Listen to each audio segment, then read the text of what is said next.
My name is John Anderson, and I'm a 3D artist and the owner of Ragdoll Animation Studios. I am also an instructor with the New England Institute of Art in Brookline, Mass. I teach 3D modeling, 3D animation, and ZBrush. Today I'd like to show you one way, it's not the only way, but it's one way of animating a boat on the water that works pretty well for high seas. I spent about 3 years aboard a Navy ship, so this is something that is quite familiar to me. For the purposes of this tutorial, I won't be focusing on creating a realistic ocean per se, but rather how to set up your boat rig so that it moves automatically and realistically on rough water. So let's begin. Alright, I started with this video because it's always a good idea to have reference. And one of the things I wanted to point out is how this ship interacts with these pretty rough waves. So if you notice, when the ship is cresting the wave, you'll notice that the whole stern of the ship comes up and out of the water. And then as it goes over the wave, you can see that the bow comes out such that the propellers actually stick out of the water. So the boat isn't always completely submerged in the water. At least the draft isn't completely in the water. You'll also notice that as the boat is diving down into the waves actually come up and over the stern frequently. So, so using reference, you can see there that the stern came completely out, and back there you could see the propellers. So using reference is very, very important, and you can definitely go out and find more, but this is what I have for now, and I think it's good. So I'm going to pause this video, and then we're going to go ahead and right into 3ds Max. So what I want to show you is that I've already set up a couple of things. I set up my ship proxy. So this is basically a dummy boat that we're going to use for our rig. And then we have the ocean. You notice that there are a lot of segments in this ocean. I've got it set at 250 by 250. This is set to 1 mile square. 1 mile is 63,360 inches.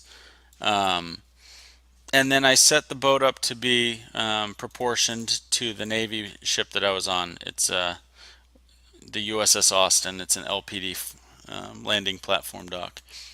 The ship was 570 feet long, which is 6,840 inches. And the width across the beam is 108 feet wide, which is 1,296 inches. You'll also notice that there is a draft. I've already set up a draft so that the boat actually is beneath the water about 22 feet. So 22 feet is 264 inches. So that's my basic setup. Now I have to create some, actually before we get into that, I'll show you how I set up the waves. So if I've already got the waves completely set up, they're turned off right now, but if I go into my modify panel and I turn on this noise modifier, you can see that I have some gentle noise and some gentle movement. Now the one thing that you should notice about this is that we're getting a lot of up and down movement, but we're not getting any directional motion. So because waves are formed by wind pushes the water and forms the wave, you're going to get some directionality out of this. So what we've done is we've added a wave modifier on top of this noise. So I have my wave, and now if I play this, I'm going to see a little bit of directionality. It's not going to be a lot, but I'll see some. Alright. So then what I did is I like that, but waves also have cross directionality as well. So we're going to get some cross waves. So I added another wave modifier, and now I'm going to get some cross waves in there. Right? So it looks a little more like what you would see. Unfortunately, it's still, the waves are very smooth, so I wanted to add a little bit of roughness. So the last modifier I placed on top of here was another noise, and I made the scale of that noise fairly small in relation to the overall ocean. So now if I play this, you're going to see that it looks quite a bit better. Obviously it's not perfect, and you would go in and still continue to work this and make it look as good as you can.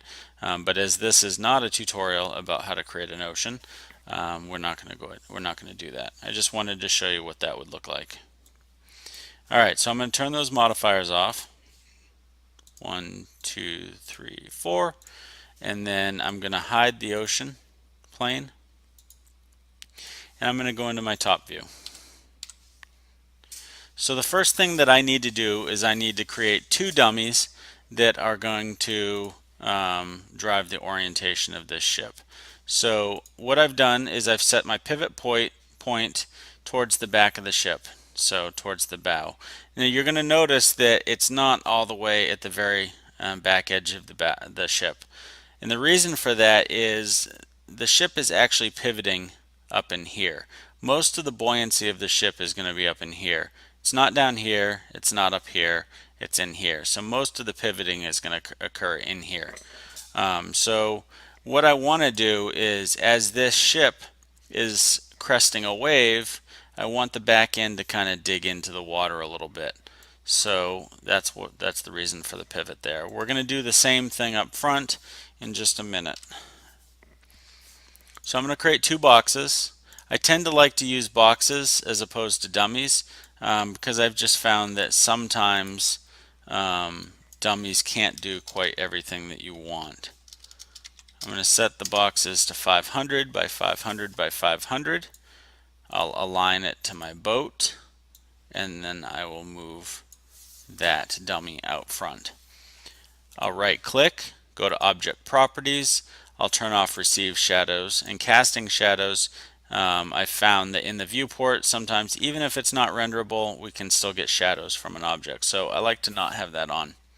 I'll turn off Renderable, and I'll turn on Display as a Box. Okay, so now I'm going to go ahead and I'm going to shift and drag this back to the back of the boat. I'll hit OK as a copy, right? And then I'm going to name the front one. I'll name it Target Front. I could use nautical terms. That would be the stern. This would be the bow. But for simplicity's sake, I'll just use Target Front and Back. Alright, so that's good. So what I'll do is I'll take this boat proxy, the ship proxy, and I'll link it to the back target. Alright, so now if I move this back target, it's going to move. It's going to pivot the ship. Now I did make one mistake. What I need to do is make sure that this back target is aligned to the boat. So I'm going to unlink this, and then I'm going to go to this back target. I'll align it to the boat. So now it's going to be sitting where that boat pivot is. So I will grab the ship. Now I will link it to that target, and we're good. So if we grab the target and we rotate it, the ship proxy rotates. Next thing I need to do is take the boat and make sure that it is always pointing at this front target. So in order to do that, we'll go up into our motion panel, and under the rotation rollout right here, I'm going to select the Assign Controller button, and I will select Look at Constraint. I'll hit OK. Now I'm going to add a Look at Target. You'll notice that as soon as I add this Look at Target, the ship is going to rotate. Alright, and the reason for that is just because the orientation isn't set up exactly for the default look at. So we're going to change a couple things. We'll try Y, and it's opposite, right? So now we're just going to flip it. Alright, and now it's looking exactly where we want it to look at.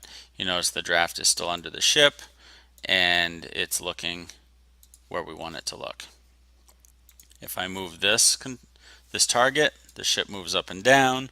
If I move this back, excuse me, if I move the back, the ship moves up and down. Perfect. Okay, so I'm going to go in my top view again, And now I have to create some controllers that will drive the motion automatically and conform to the waves. So what I'm going to do is I'm going to actually create two planes. I'll turn on my snaps toggle. I'll right click my snaps toggle, make sure that vertex snap is selected, and it is here, so I'll get rid of that, and then I'll drag out a plane. Now you notice that you don't see that plane. That is because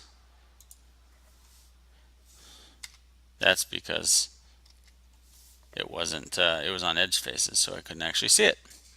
That was kind of silly. Alright, so I'll go ahead and I'll drag out another one.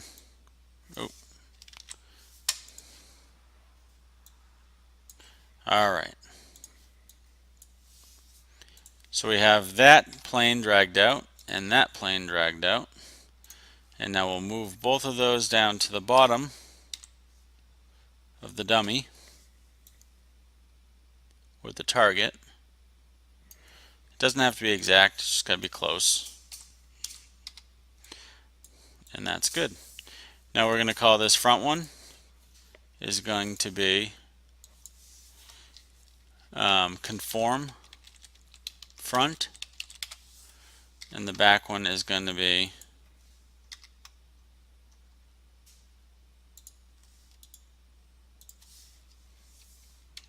I'm going to isolate these. Back one's going to be conform back.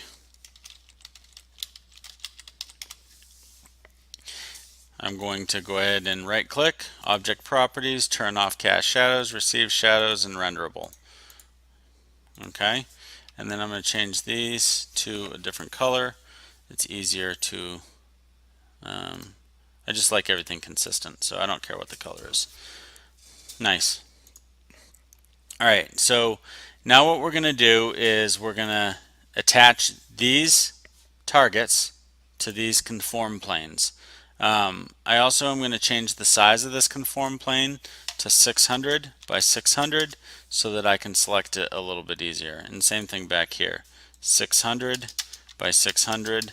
You notice that while I was in edge mode it was difficult to select those, so this should make it a little bit easier.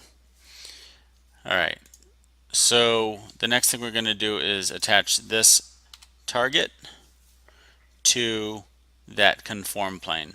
Now we could use a link, but unfortunately the link would end up breaking the whole rig, because when all is said and done, this conform plane's pivot is not going to exist where the conform plane is. The pivot is actually going to be way up here, and I'll explain that in a few minutes.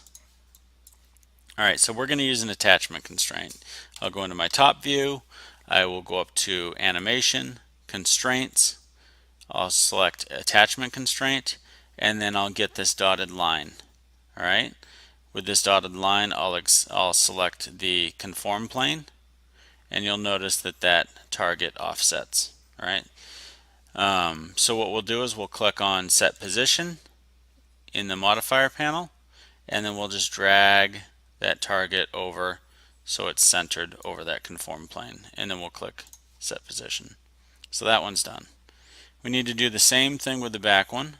So going quickly, we'll go to animation, constraints, attachment constraint, we get the dotted line, we select the conform plane, it offsets, we select set position, we realign the target, we turn off set position, and we're done. So far so good. Alright, so the next thing we need to do is actually create a conform space warp. So if we go up into the create panel and then we go over to space warp, this drop down list is by default selected on forces, so it's the top one. So you'll have forces there. But we need to go down to geometric deformable. So we'll select geometric deformable and then we'll click on conform. Alright, and this will allow us to drag out the conform space warp gizmo. And you'll notice that the icon for the conform space warp has an arrow. Alright, that's telling you that that space warp is directional. What's going to end up happening is this will be assigned to the ocean plane.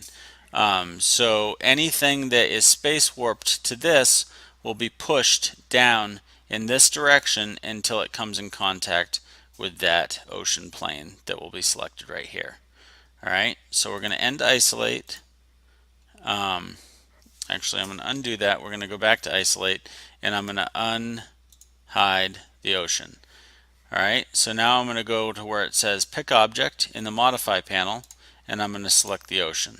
Alright, and now we can turn ocean off again. So now what we have to do is we have to select these two planes, and we have to bind to space warp. So you click the Bind to Space Warp button in the upper left hand corner, select the conform planes, and bind them to the conform space warp gizmo. Nice. Alright, so there is a problem here, and this is the reason why the pivots for these conform planes are going to end up being in the sky, or way up here. And that's because once the waves get up higher than where these conform planes are now, they're going to snap back to their original positions, or they're just going to go static and they're not going to move. So if I turn the ocean back on, and then I turn on the modifiers, we can actually watch what's going to happen. And you will see that as I'm playing this, that these boxes are going to pause at times. So we could see that right there, those conform planes are stopping. So in order to fix that, it's pretty easy. All we do is we grab these conform planes and then we drag them straight up in the air. So you'll see that where it's paused there, I'll drag them straight up. You'll see that these will actually snap to the surface as soon as I drag them up. Right? So now they will always follow the surface because they're being driven back down until they connect with that mesh. So that's good. So I'll turn off the ocean. I will unhide everything. And now, if I play it, you'll see that the boat is actually conforming to the ocean. Cool, huh? Alright, so the next thing I want to do is I want to turn off these modifiers, right? And then I actually want to move this conform plane back so that, like we were discussing, the pivot isn't going to be right up in, the pivot's not going to be at the front or the back. It's going to be someplace back in here. And what's going to happen is, I'll turn this ocean back on. I keep going back and forth. So I select the ocean. What I want you to see is that as these waves come in contact with the front of the ship, there's not enough buoyancy in the front of the ship to drive a lot of pitch, forward and back rotation, front to back rotation. So as this wave moves further along the ship, it's going to hit the middle, or come closer to the middle where there's a lot more buoyancy, and that's going to push the ship up, and the stern is actually going to come up and out of the ocean. Alright, so that's what we want. That looks right. Turn these back off. A couple more things to do. So then the next thing we have to do is we have to create a controller that we can actually move this whole boat with. One thing that you'll notice is that I can't rotate this proxy, and that's because the lookout constraint prevents me from rolling it. It locks the rotation so that you can't move it. So we want to fix that. We want to have the ability to create some rotation. So what I'm going to do is I'm going to create a circle in the front view, just like so. I'll align it to I'll align it to our boat. All right, and then I will link this to our boat. Oops. Perfect.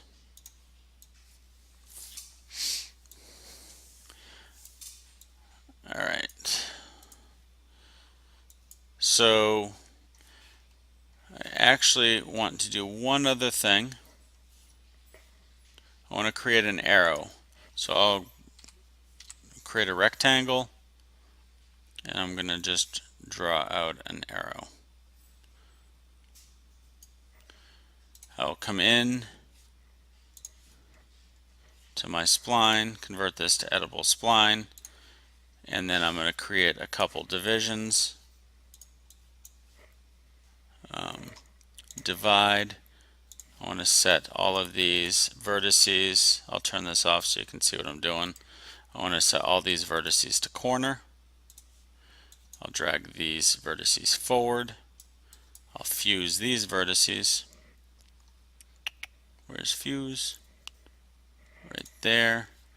I'll create one more connection here using divide. Okay. And then on X, oops, my vertices, on X, I'm going to move this out. So let's say we'll move it out 500. So 500, this one would be minus 500, and then we'll drag these back down. Alright, so now we have an arrow. I'll turn these on in viewport. It looks pretty cruddy. That's okay.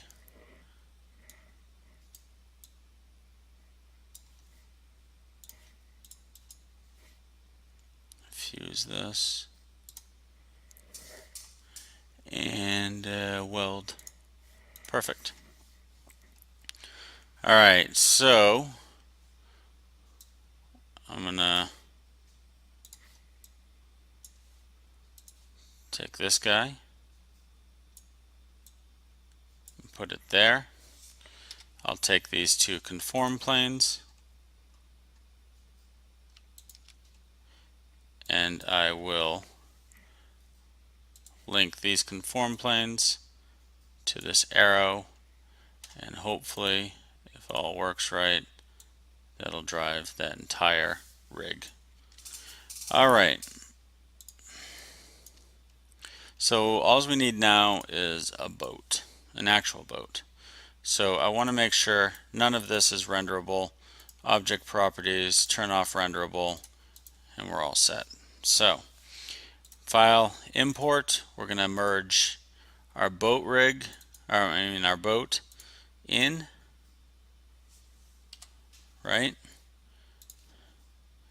And then I will grab that boat and I'll put it in roughly the same area as our box.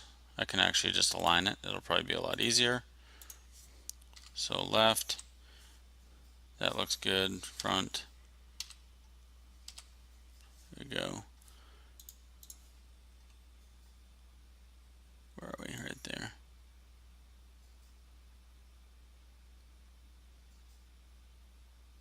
Alright, so that looks pretty good, right?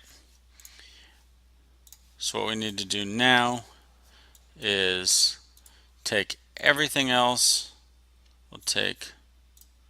We'll grab all of that. We'll invert. We'll put this stuff all in its own layer. So boat rig. We'll hide that. We'll get rid of this layer because there's nothing there.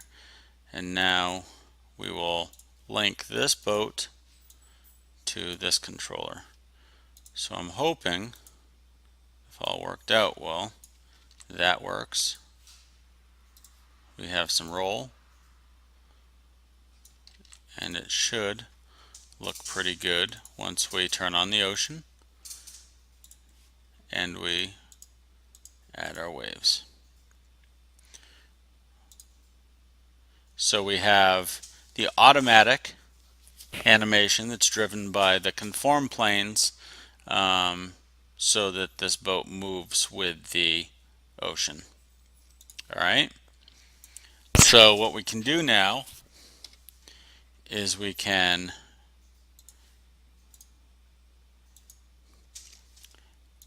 create a small animation where this boat moves from over here to over there. So I'll create a keyframe here just for position, and then I'll go to 2000. I'll create a keyframe way over here, and then if we play this, one thing that I want to do is make sure that I turn off, I give this a linear motion rather than an ease in and ease out. And then if I play this, it's going to look like the ship is moving forward and reacting with the waves. We can see that in the back, the propellers are coming up and out of the ocean. I think probably a little too much, but we can reposition some of this so that that doesn't stay out of the ocean, or we can resize this to get it to set in the ocean a little bit more. But for now, I think this kind of illustrates how this rig works. The one thing that I want to point out is that we do want the ship to react with some roll. So as a wave comes in and hits the ship from the side, the ship will actually roll a little bit. So we can create a keyframe here, right? And then we can come over here and we can make this roll, and then we can come over here and make it roll the other way, and we'll do this, and we'll have it roll this way. So we just have a little bit of side to side motion, rotation. It'll add a little bit of believability to our animation. Oops.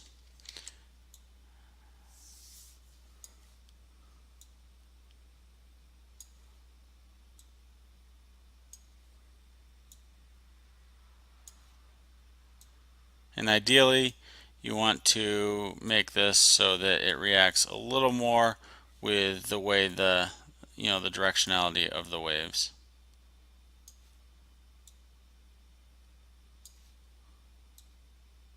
Alright, so I think that's pretty good. Let's play that and see how that looks.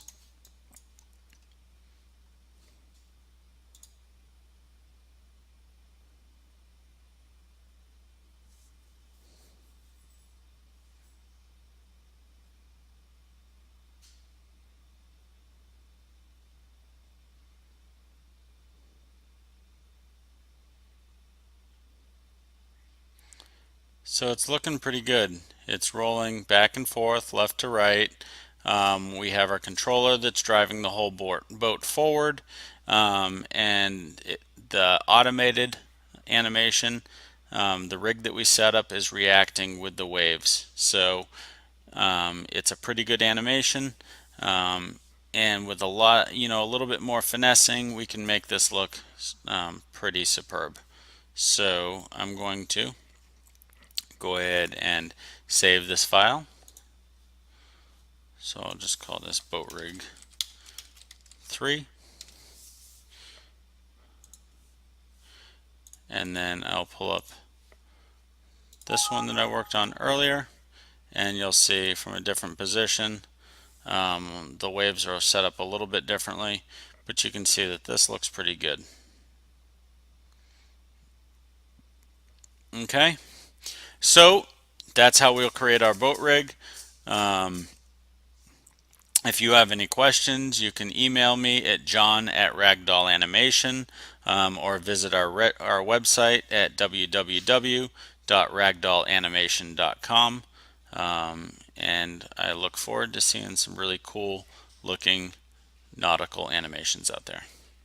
Thank you very much.